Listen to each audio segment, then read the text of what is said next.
חיפשנו אדריכל שיהיה מסוגל להוציא את האישורים מעיריית נס ציונה הקשה, אחרי שבעיריית נס ציונה לא התייחסו אלינו כל כך יפה, ולא ידענו מה לעשות.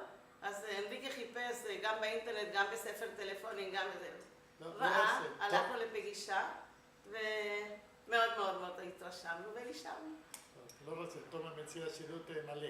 כלומר, מהגשת תוכניות, דרך חישובים הנדסיים, וכל מה שכרוך בזה, וזה פותר אותנו מכל העונש לרוץ לעירייה ולרוץ למהנדס ולרוץ לפה ולרוץ.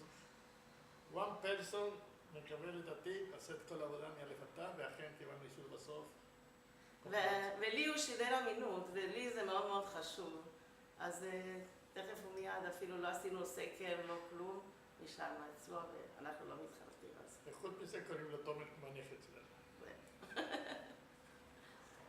דבר אחרון.